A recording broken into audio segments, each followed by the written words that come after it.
I knew it was a mistake the second it happened. Not in a dramatic, life-shattering way. More like that quiet, sinking feeling in your chest when something crosses a line you can't uncross, and you realize way too late that you didn't actually want to stop it. It started with something stupid. It always does. Melvin and I had been friends for almost 2 years, but living together for the past 6 months made everything closer. Too close, probably. He was the kind of guy everyone assumed was straight without even asking, confident, a little cocky, always surrounded by girls, the type who joked too easily and touched too casually. And me? I just learned how to exist around him without giving anything away. At least I thought I had. That night didn't feel important at first. Just another Friday. We'd both had long weeks, him with work, me with classes, and ended up staying in, ordering food, and half watching some dumb reality show while scrolling on our phones. Normal. Comfortable. Dangerous. Because somewhere between the second beer and the third episode, something shifted. It wasn't obvious. Not like in movies. No dramatic pause, no music swelling in the background. Just little things. His leg pressing against mine and not moving. His arm brushing mine when there was plenty of space. The way his voice dropped slightly when he talked directly to me instead of at the TV. I noticed it. I just pretended I didn't. "You ever think about stuff like that?" he asked suddenly. I glanced at him. "Like what?" He gestured lazily at the screen, where 2 contestants were arguing about whether flirting with the same person counted. "I don't know." He shrugged. "Experimenting or whatever." My stomach tightened instantly. I forced a casual tone. "Not really." "You?" He didn't answer right away. Just leaned back, stretching his arms behind his head like it was nothing. "People make it a bigger deal than it is," he said. "It's just curiosity, right?" I nodded, even though my pulse had started to pick up. "Yeah," I said. "I guess." That should have been the end of it. But it wasn't. Because after that, the silence felt different. He wasn't really watching the show anymore. Neither was I. The air between us got heavier, like something was waiting to be acknowledged, but neither of us wanted to say it out loud. Then he laughed, quiet, almost to himself. "What?" I asked. "Nothing," he said, but he didn't look away. And that's when I knew. That same slow, creeping tension I'd read about, heard about, told myself I'd never be dumb enough to fall into, it was right there. Sitting between us on that couch. I should have gotten up. I didn't. Instead, I stayed exactly where I was, hyper-aware of everything, how close he was, how warm his arm felt against mine, how his eyes kept flicking to my lips for just a second too long. "Henry," he said after a moment, quieter now. "Yeah?" He hesitated. Actually hesitated. And that alone was enough to mess with my head, because Melvin wasn't the type to second-guess anything. "This is probably stupid," he muttered. My heart was already racing. "What is?" He looked at me then, really looked, and for a second, I forgot how to breathe. He exhaled sharply. "I want to try something." Everything in me tensed. I should have said no. I didn't say anything at all. And somehow, that was worse. Because silence? Silence is permission. He moved first. Slow. Careful. Like he was giving me time to stop him. I didn't. His hand came up to my jaw, fingers barely touching, like he wasn't even sure I was real. And then he leaned in. And just like that, it happened. The kiss wasn't aggressive. It wasn't messy or rushed. It was tentative. Soft. Like he was testing something, not taking it. Like he was waiting for me to push him away. I didn't. I kissed him back. And the second I did, everything changed. Because whatever hesitation he had, it disappeared. His grip tightened slightly, his body shifting closer, and the kiss deepened in a way that made my brain go completely blank. Weeks, months, of buried attraction hit all at once, and I stopped thinking entirely. It only lasted a few seconds. Maybe 10. Maybe less. But when he pulled back, breathing uneven, reality came crashing in hard. "Shit," he muttered, immediately letting go of me. I sat there, frozen. Neither of us spoke for a second. Then he ran a hand through his hair, standing up too fast. That was a mistake. There it was. The word I'd been expecting. The one that should have snapped everything back to normal. I swallowed, forcing a small nod. Yeah. It's fine. Fine. Such an easy lie. He paced once, then stopped, like he didn't know what to do with himself. I don't know why I did that. I didn't answer. Because I knew why. And the worst part? He did too. He just didn't want to say it. Another silence fell between us. He looked at me again, different this time. Not panicked. Not exactly. Something else. Something unresolved. And then, before I could even process what was happening, he stepped closer again. Yeah, he said under his breath. Definitely a mistake. But he didn't stop. And neither did I. I wish I could say I stopped him. That I snapped out of it, laughed it off, created some distance, anything that would have kept things from going further. But I didn't. Because when Melvin stepped back in, it wasn't rushed this time. It was slower. More certain. Like something had already been decided in his head, even if he refused to say it out loud. Just, he exhaled, not quite meeting my eyes. Don't make it a thing. That should have been my warning. Instead, I nodded. And that was all it took. He kissed me again. This time it wasn't hesitant. There was still that edge of uncertainty, but underneath it was something heavier, something that had clearly been building for a while. His hand slid from my jaw to the back of my neck, pulling me closer like he didn't want any space left between us. And yeah, I let him. I leaned into it, matching him, feeling that same rush hit me again but stronger now. It wasn't just curiosity anymore. It felt intentional, even if he wouldn't admit it. A few seconds turned into longer. His thumb brushed along my neck, absent-minded but grounding, like he was trying to stay present while also pretending this wasn't happening. That contradiction? I felt it in everything he did. Because the second the kiss broke again, he stepped back like he'd been burned. Damn, he muttered under his breath. I stayed where I was, heart pounding. Melvin. He shook his head immediately. No. No, we're not. He cut himself off, dragging a hand down his face. This is exactly what I didn't want. I frowned. Then why? I don't know. He snapped, then softened almost instantly. I don't know, Henry. It just happened. That wasn't true. Things don't just happen twice. We both knew that. The room went quiet again, but it wasn't the same kind of silence as before. This one was heavier, filled with everything we weren't saying. I watched him pace a little, restless energy rolling off him. He looked like he was trying to convince himself of something. It doesn't mean anything, he said finally, more to himself than to me. There it was again. That line. The one he needed. I should have pushed back. Called it out for what it was. But instead I just asked, "Then why do you keep doing it?" He stopped moving. For a second, I thought he'd brush it off again. Make a joke. Change the subject. But he didn't. He looked at me, really looked, and something in his expression shifted. Less defensive. More honest, even if he hated it. I said it was a mistake, he repeated quietly. Yeah, I said. You did. A pause. Then I added, but you're still here. That landed. I could see it in the way his jaw tightened, in the way his eyes flicked down for a second before coming back up to meet mine. And then, almost like he was proving a point to himself more than anything, he stepped forward again. Yeah, he said, voice lower now. Guess I am. And just like that, we were right back in it. Only this time, there was no pretending it was accidental. His hands were firmer, more deliberate.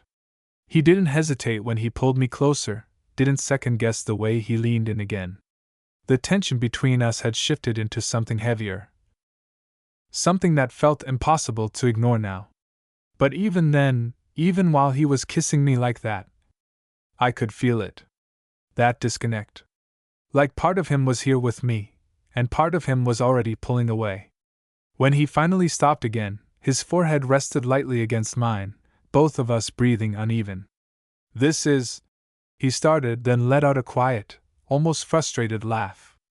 "This is such a bad idea." I didn't disagree. "Yeah," I said softly. Neither of us moved. For a moment, it felt like we were both waiting for the other person to end it. To be the one who stepped back first and called it what it was. But neither of us did. Instead, he exhaled slowly, eyes closing for a second like he was gathering himself. "Last time," he said. I knew immediately that wasn't true. He probably did too. But still. I nodded. "Last time," I echoed. And somehow, that made it worse.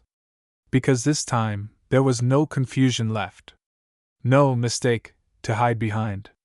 Just a choice we were both making, fully aware it was going to complicate everything after. And still not stopping. Last time lasted maybe 30 seconds. That's how long we managed to pretend we had control over it. Because the moment his lips were on mine again, that whole idea fell apart instantly. It wasn't softer this time. It wasn't careful. It felt inevitable. Like we'd already crossed the line twice, and now there was no point pretending we could walk it back. His hands weren't tentative anymore. They held on to me like he'd already made up his mind, even if he refused to admit it out loud. And that was the part that messed with me the most. Because every time he pulled me closer, every time he kissed me like that, I could feel how real it was. But the second there was space between us, he'd try to undo it. Like he was constantly switching between two versions of himself, and neither one fully won. At some point, we ended up standing instead of sitting. I don't even remember when that happened. Just that my back hit the wall, and he followed without hesitation, closing whatever distance was left between us. "Melvin," I started, not even sure what I was going to say. He didn't stop, but he did pause just enough to look at me. That look, it wasn't confusion anymore. It was conflict. "I know," he muttered, almost frustrated. "I know." But he didn't move away. Instead, his forehead pressed lightly against mine again, like he was grounding himself. "This isn't," he started, then shook his head. "This isn't who I am." I held his gaze. "Then why does it feel like it is?" That hit harder than I expected. I saw it in the way his expression tightened, in the way his hand flexed slightly against my side like he didn't know whether to let go or pull me closer. "You don't get it," he said quietly. "Then explain it to me." Another pause. Longer this time. His eyes dropped for a second, then came back up. "I've never," he cut himself off, exhaling sharply. "I've never wanted this before." I didn't look away. "But you do now." He didn't answer. Didn't deny it either. And that silence said more than anything else could have. For a second, everything just stopped. No movement, no talking, just the weight of that truth sitting between us. Then he let out a quiet, almost defeated breath. "Yeah," he admitted. It was barely above a whisper. But it was enough. Something shifted again after that. Not in a dramatic way, but the tension changed. Less confusion, more awareness. Like we both finally acknowledged what was happening instead of pretending it wasn't real. And somehow, that made it harder to stop. Because now, when he kissed me again, there was no hesitation left to hide behind. It was intentional. Still conflicted, still messy, but intentional. His hand slid up slightly, fingers brushing along my neck again, and this time he didn't pull back right away. He stayed there, like he was allowing himself to feel it instead of immediately shutting it down. I felt it too. Every second of it. And for a moment, I stopped thinking about consequences. About what this would mean tomorrow. About how complicated everything was about to get. I just let it happen. But of course, reality doesn't stay quiet forever. It crept back and slowly. Through the way his movements started to hesitate again. Through the way his breathing changed, not just from the moment, but from something heavier settling in. And then, just like before, he pulled back. Not abruptly this time. Slower. Reluctant. "This can't keep happening," he said, voice low but firm. I studied his face. "You said that already?" "I mean it this time." I almost smiled at that. Not because it was funny, but because we both knew how weak that sounded. "You meant it before, too," I said. His jaw tightened. "Henry!" "No, seriously." I cut in, not harsh, just honest. "You keep saying it's a mistake. That it doesn't mean anything. But you're the one who keeps coming back." That landed again. Harder this time. Because now there wasn't any denial left to hide behind. He stepped back a little, finally putting space between us. And for the first time since this started, he actually stayed there. Running a hand through his hair, he looked away, like he needed distance just to think straight again. "I don't know what you want me to say," he admitted. "Start with the truth. I don't know what this is." That, at least, felt real. I nodded slightly. "Okay." His eyes flicked back to mine, like he wasn't expecting me to accept that so easily. "But," I added, "you don't get to call it nothing either." Silence. He didn't argue. Didn't agree. Just stood there, caught somewhere in the middle of everything he didn't want to face. And for the first time that night, we weren't touching. Which somehow felt more intense than anything that came before. Because now the question wasn't what just happened. It was what the hell we were supposed to do next. The silence stretched longer than it should have. Melvin stayed near the couch, like there was an invisible line he didn't want to cross again. I stayed by the wall, arms loosely at my sides, trying to steady my breathing like any of this could still pass as normal. It couldn't. Not anymore. "We should just go to sleep," he said finally, voice quieter now. Less defensive. More tired. It sounded like an escape plan. "Yeah," I said. Neither of us moved. That was the problem. Even now, with everything said, or half said, there was still something pulling at the space between us. Not physical this time. Something heavier. Unfinished. Melvin let out a breath and grabbed the back of his neck, pacing once like he needed to burn off whatever was still running through him. "This is gonna mess things up," he muttered. I leaned back slightly against the wall. "It already has." He didn't argue. That was new. Usually, he'd push back. Joke it off. Deflect. But now, he just nodded once, like he knew there was no point pretending otherwise. "I don't want it to," he added. That made me look at him properly. "Then don't treat it like it's nothing." He glanced up at that, something sharper in his expression. "I'm not," he said. "You are," I replied, not harsh, just steady. "You keep calling it a mistake."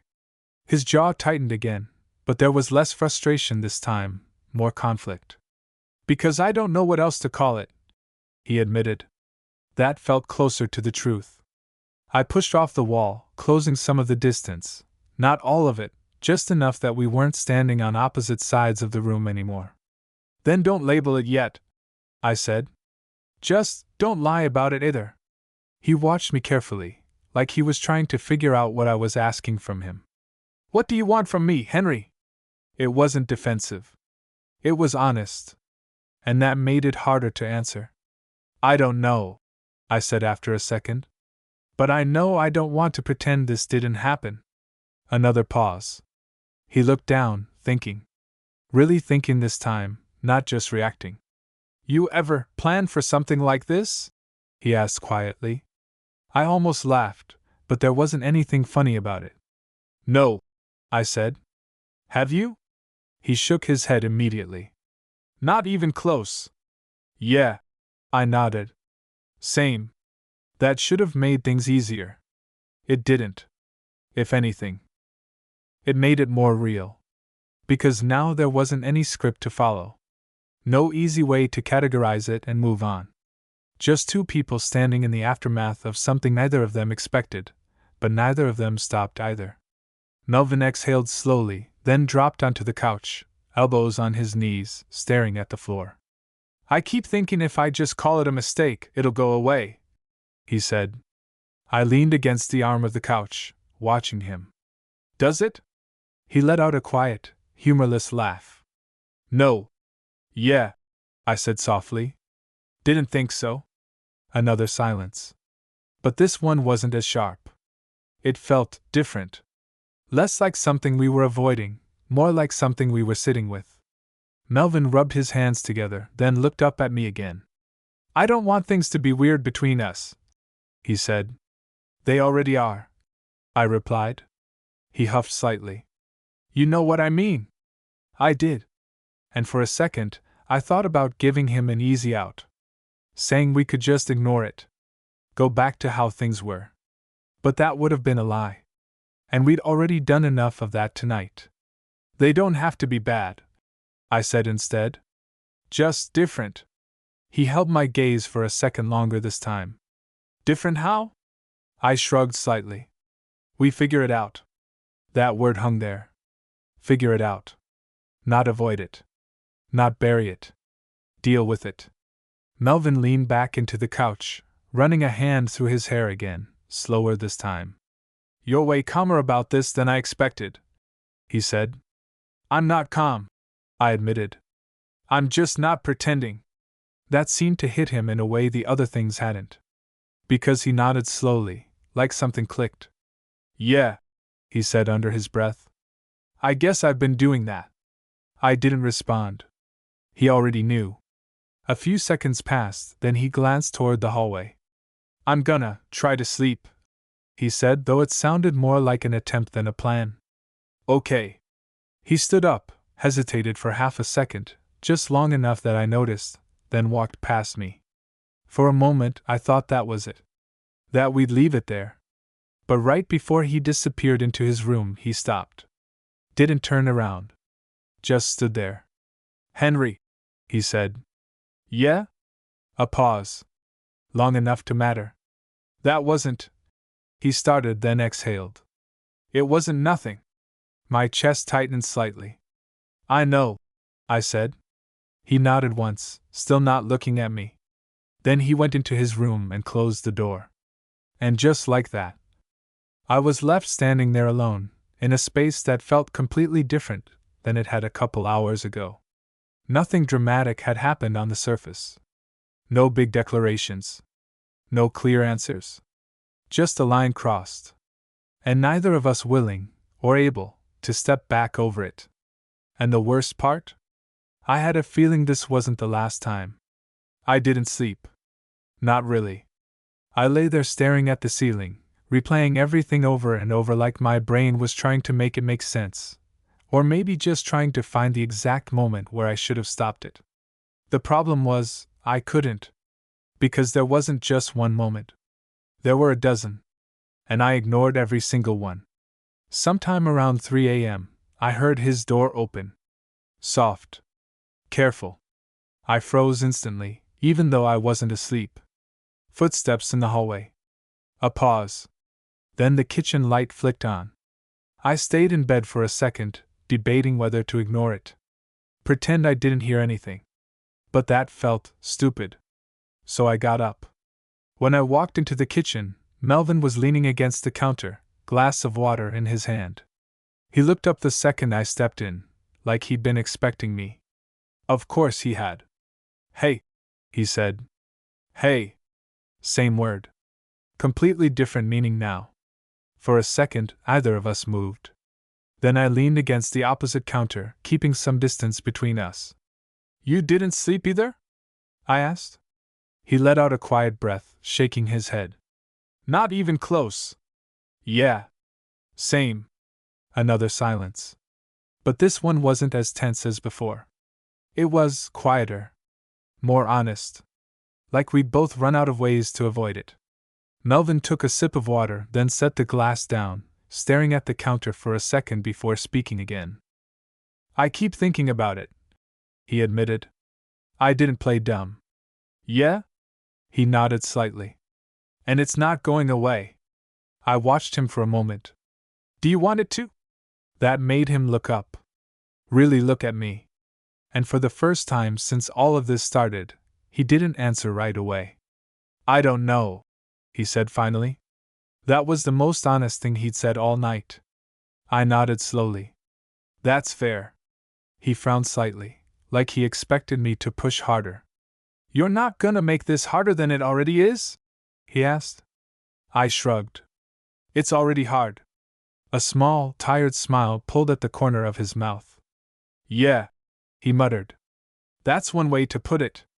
We stood there for a second, just looking at each other. And the thing was, the tension was still there. It hadn't gone anywhere. If anything, it felt clearer now. Less chaotic. More real. Melvin exhaled slowly, running a hand through his hair again. I meant what I said earlier, he added. About it not being nothing. I know. And I also meant that it's a bad idea. I know that too. He let out a quiet laugh. So we're just fully aware we're screwing this up then? Pretty much. Another pause. Then he asked, quieter this time. Do you regret it? That one hit differently. I thought about it for a second. About everything that could go wrong. About how complicated this was about to get. About him, standing there, looking at me like that. No, I said. His expression shifted slightly. Yeah, he said after a second. Me either. And that should have been the moment we stepped back again. Set boundaries. Created space. But instead, we just stood there. Not moving. Not leaving. Like we were both waiting for the other person to break first. Melvin's eyes flicked down for a second, then back up. You're really not gonna stop me, are you? He asked quietly. I held his gaze. You didn't stop me either. That was all it took. He crossed the distance first this time. No hesitation. No pretending. Just a quiet kind of certainty, like he'd already made the decision before he even moved. And when he stopped in front of me, close enough that I could feel the heat from him again, he didn't reach for me right away. Still a mistake, he said under his breath. I almost smiled. Yeah, I said. Probably. A second passed. Then another. And then. Okay, he murmured. Like he'd given himself permission. His hand came up again, slower this time, more deliberate. Like he actually understood what he was doing now, and chose it anyway. And when he leaned in, it didn't feel like confusion anymore. It felt like something we were both walking into fully aware. And not stopping anyway. That second, okay, changed everything. Not because anything dramatically new happened in that moment, but because, for the first time, it didn't feel like an accident. It felt like a decision. And that made it heavier. After that, we didn't talk much. Not that night. Not after the kitchen. We both knew we'd crossed from confused into something way harder to ignore, and neither of us had the energy to unpack it at 3 a.m. So eventually, we separated again. Not awkwardly.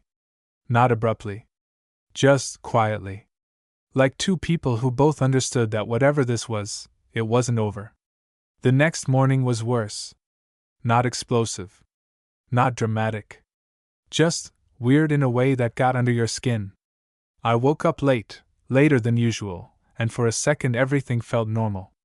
Sunlight through the blinds, the low hum of traffic outside, the kind of quiet that usually meant Melvin had already been up for a while.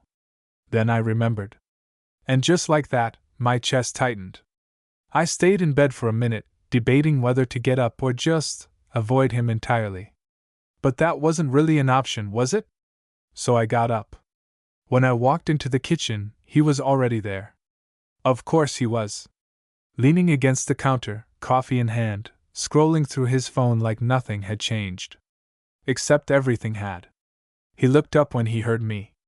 And there it was again, that split second where either of us knew what version of ourselves we were supposed to be. Morning, he said. Morning. Too normal. Almost suspiciously normal. I grabbed a mug, mostly just to have something to do with my hands. For a second, I thought he was going to ignore it. Let it sit there, unspoken, like maybe if we both acted casual enough it would just fade. But then, "You good?"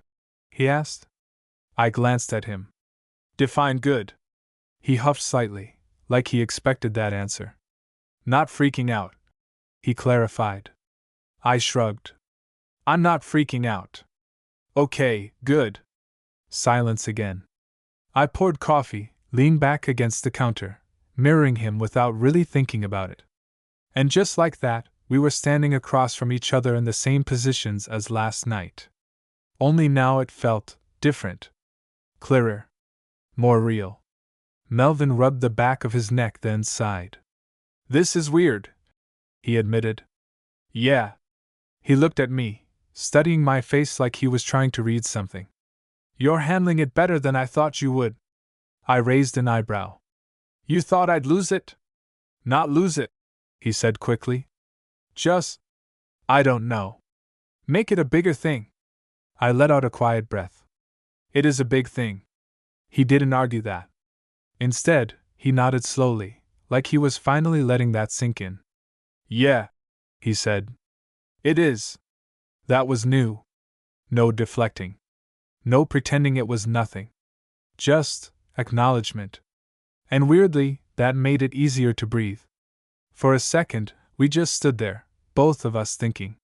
Then he asked, "So what now?" That question hung there. Heavy. Because there wasn't a simple answer. There wasn't a label we could just slap on it and move on. There was just this. "I don't think we ignore it," I said. He nodded immediately. "Yeah, no. That's not gonna work. And I don't think we rushed to figure it out either." Another nod. "So we're just in it?" he asked. I met his eyes. "Yeah." He exhaled slowly, like that both stressed him out and relieved him at the same time. "Okay," he said. And for once, he didn't follow it up with "this is a mistake." He just stood there. Present. Still conflicted, yeah, but not running from it. And that might have been the biggest shift yet. Because for the first time since all of this started, it didn't feel like he was trying to undo it. It felt like he was actually starting to face it. Even if either of us had any idea what that meant yet. The weirdest part wasn't what happened. It was how quickly it became normal. Not completely normal, nothing about this was, but within a couple of days, Melvin stopped acting like he needed to run from it every 5 minutes. That didn't mean he understood it.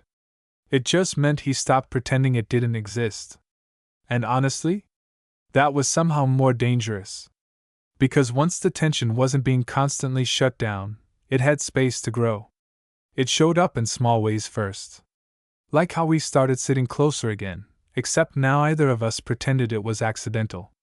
Or how conversations lingered a little longer than they used to, like we were both waiting to see if the other would say something real instead of changing the subject. There were moments where it almost felt easy. And that messed with me. Because this wasn't supposed to be easy. It was supposed to be messy, confusing, something we'd trip over and then back away from.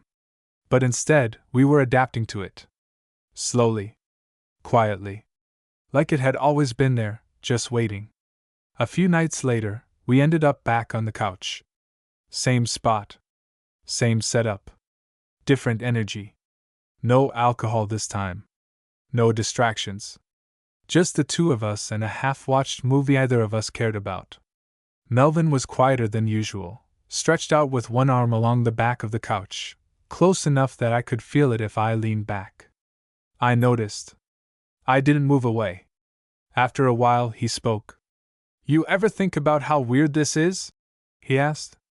I huffed lightly. "Constantly." He smirked a little at that, but it didn't last. "I mean it," he said. "Like, a week ago, none of this was even a thing." "Yeah," I said. "A week ago, you also said it was a mistake." He groaned, dragging a hand down his face. "You're never gonna let that go, are you?" "Nope."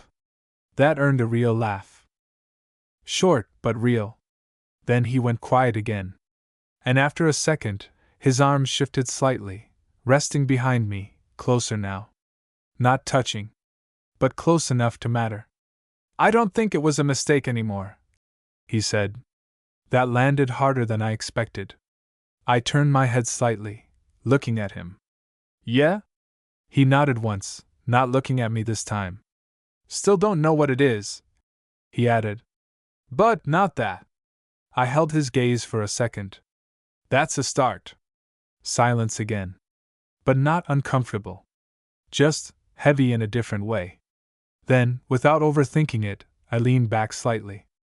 Not fully. Just enough. And his arm, already there, ended up resting naturally behind my shoulders. Neither of us commented on it. But neither of us moved away either. That okay? He asked after a second, quieter now. I didn't look at him. Yeah. Henry?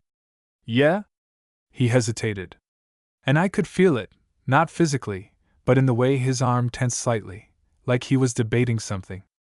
I'm trying not to screw this up, he admitted. I let out a slow breath. You might anyway. He huffed softly. That's reassuring. I'm serious, I said, turning my head slightly toward him. This isn't simple. You don't get to half in and expect it to stay easy. That hit. I could tell. Because his posture shifted, more focused now. I'm not half in, he said. I raised an eyebrow. You sure about that? He met my eyes then. And for once, there wasn't hesitation. I'm trying not to be, he said. That was probably the most honest answer he could have given. And weirdly, it was enough. The movie kept playing in the background, but neither of us were watching anymore. The space between us felt smaller now. Not because we moved closer, but because something unspoken had shifted again. Less uncertainty. More awareness. After a while, I felt his arm move slightly, not pulling me in, not forcing anything. Just resting more comfortably. Like he'd stopped overthinking every small contact. And that felt bigger than anything else. Because Melvin wasn't reacting anymore. He was choosing. Slowly. Carefully. But still choosing. I don't regret it, he said suddenly. I glanced at him. Still? Still, he confirmed. I nodded once. Good. He looked at me for a second longer. Do you think this is gonna end badly? Honest question. No joking. No deflection. I thought about it. Probably, I said. He let out a quiet laugh. Yeah, figured. But that doesn't mean it's not worth figuring out, I added. That made him pause. Really pause. And then, slowly, he nodded. Yeah, he said. And this time, there was no hesitation in it. We didn't define anything that night. Didn't label it. Didn't try to force it into something neat and understandable. We just stayed there. Closer than before. More certain than before. Still messy. Still complicated. But no longer pretending it was a mistake. And somehow, that made it feel a lot more real. It didn't fall apart all at once. I think that's what surprised me the most. For something that started so messy, so full of hesitation and denial, you'd expect it to crash just as hard. But it didn't. It unraveled slowly. At first, things actually got better. Melvin stopped pulling away every time things got real. He didn't call it a mistake anymore. Didn't try to rewrite what happened like it was some weird, one-time slip. Instead, he leaned into it. Not recklessly. Not perfectly either. But enough that it felt like we were actually building something instead of just reacting to whatever was happening between us. We started spending more time together, not just because we lived together, but intentionally. Late-night talks turned into a regular thing. Little touches stopped feeling accidental. And somewhere in all of that, it stopped feeling temporary. Which, in hindsight, was probably the problem. Because I started expecting it. Not in a dramatic way. Just quietly. I expected him to stay close on the couch. Expected the way his voice softened when it was just us. Expected that whatever this was, it was moving forward. But Melvin? He was still figuring himself out. And I think I forgot that. It hit one night. Nothing special about it. Just another evening, same as the others. Except this time, something felt off the second he walked in. He was quieter. Not the thoughtful kind of quiet. The distant kind. You good? I asked, watching him drop his keys on the counter. Yeah, he said quickly. Too quickly. I didn't push right away. But I noticed. And as the night went on, it got harder not to. He didn't sit as close. Didn't linger in conversations. Didn't look at me the same way. It wasn't obvious to anyone else. But to me? It was loud. What's going on? I asked finally. We were in the living room again, but this time there was space between us. Real space. Melvin leaned back, exhaling slowly. Nothing, he said. I gave him a look. Don't do that. A pause. Then he rubbed his face, like he was already tired of the conversation. I've just been thinking, he admitted. About? He hesitated. And just like that I knew. That's not a good sign, I said quietly. He let out a small, humorless laugh. Yeah. I figured you'd say that. Silence stretched between us. Different from before. Heavier. More final. I don't know what I'm doing, Henry, he said eventually. There it was. Not I don't know what this is. Not this is a mistake. Just that. And somehow, it hit harder than everything else. You didn't know before either, I said. I know, he replied. But before it felt like I had time to figure it out. And now? He looked at me then. And I could see it. Not confusion. Not even denial. Just reality catching up to him. Now it feels real, he said. I swallowed slightly. It is real. I know. Another pause. Then he added, quieter. And that's what's messing with me. I leaned back, taking that in. Because I understood what he meant. This wasn't some hypothetical thing anymore. It wasn't curiosity. It wasn't just a mistake. It had become something that actually mattered. And that scared him. So what are you saying? I asked. He didn't answer right away. Just stared at the floor like he was trying to find the right words and coming up short. I'm saying, he started then stopped. Then finally, I don't know if I can be what you need this to be. That was it. No dramatic ending. No big speech. Just the truth. And honestly, that hurt more than anything else could have. I nodded slowly. Okay. He looked up, surprised. That's it. What do you want me to say? I asked. You're being honest. Yeah, but. But what? I cut in gently. You want me to fight you on it? Try to convince you? He didn't answer. Because he knew that wouldn't fix anything. The silence that followed wasn't tense. It wasn't awkward. It was just quiet. Like something had settled. Not in a good way. But in a final one. I meant it, he said after a moment. When I said it wasn't nothing. I know. And I don't regret it. I nodded. I know that too. Another pause. Then I added. Doesn't mean it's enough. That one landed. He didn't argue. We didn't end things dramatically. No storming out. No cutting words. Just distance. Slow, steady distance. Over the next few weeks, things shifted back. Not completely. Not like before. But enough that we found a new version of normal. One where we still talked. Still lived together. Still laughed sometimes. But didn't cross that line again. And yeah, sometimes I caught him looking at me. Like he was remembering it too. But neither of us said anything. Because some things don't need to be repeated to still exist. Looking back, I don't think he was wrong.